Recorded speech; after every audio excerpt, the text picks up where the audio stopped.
Տիկին Ֆարմանյան, ինչու չհստակեցվեց նախ հրապարակման ժամկետը, պրակտիկայում սա նորմալ է թե ոչ, որովհետև քաղաքացիների համար անհասկանալի էր։ Այո, պրակտիկայում լինում են, երբ դատարանը հեռանում է առանձին սենյակ, չի կարող հստակ ժամանակահատված ասել, թե ինչ ժամանակահատվածում կոնկրետ որոշում կկայացնի, հետո կգա կհրապարակի, ինքը արտառոց իրավիճակ չէ, պարզապես քաղաքացիների ընկալման տեսանկյունից անհարմարություն ստեղծեց, երբ որ դատարանը միանգամից եկավ, առանձին սենյակ հեռանալու վերաբերյալ հայտարարություն արեց եւ հեռացավ առանձին սենյակ։ Դա իրականում իրավաչափ գործընթաց է եւ հիմա մենք պիտի սպասենք, որ դատարանը որոշման ժամը մեզ նախապես պաշտպանական թիմին նախապես կտեղեկացնի, ինչի հիմքով մենք մեր Միքայել Սրբազանի պաշտպանական թիմ Facebook-յան էջում հայտարարություն կտարածենք հրապարակման ժամի մասին,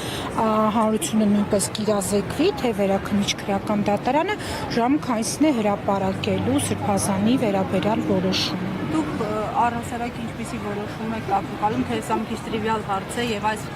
իրավիճակում մի քիչ էլ անկանխատեսելի, ամեն դեպքում հարցի առնելով այս գործի հանգամանքները, որոնք հանրությանը ծանոթ են եւ շատերը սա արդեն որակել են անհիմն, աբսուրդ, ապօրինի, ինչ սպասել է։ Իրականում, եթե քրեադատավարական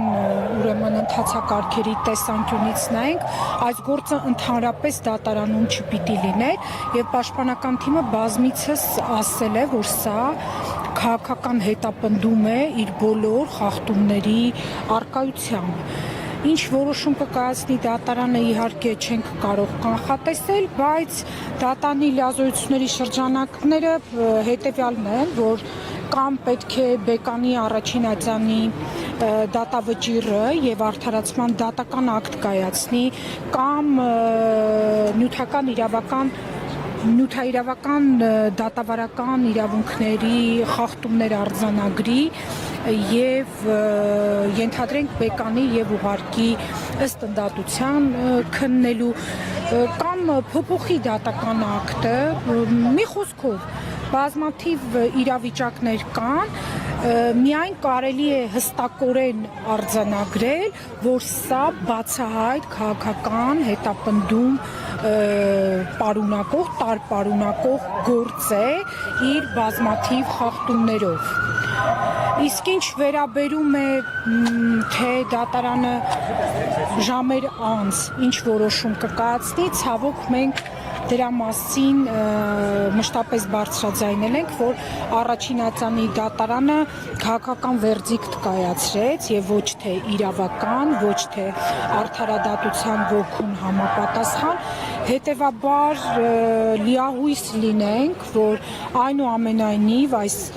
վիճակում, այս հակաիրավական մթնոլորտում վերաքննիչ դատարանը իր մեջ ուժ կգտնի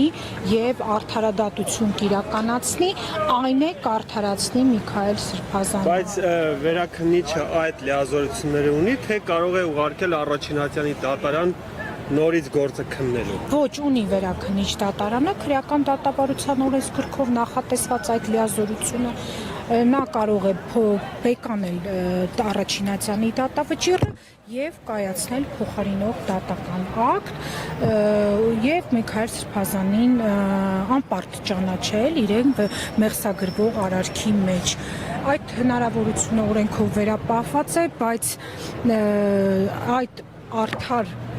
որոշումը դատարանը վերաքննիչ կկայացնի, թե չէ, ժամերանց ականատես կլինի։ Այս համար նաև քաղաքական մի տեսակ այսպես կայունություն է պետք։ Կարծում եք դատարանի մոտ կա այդ կշիռը,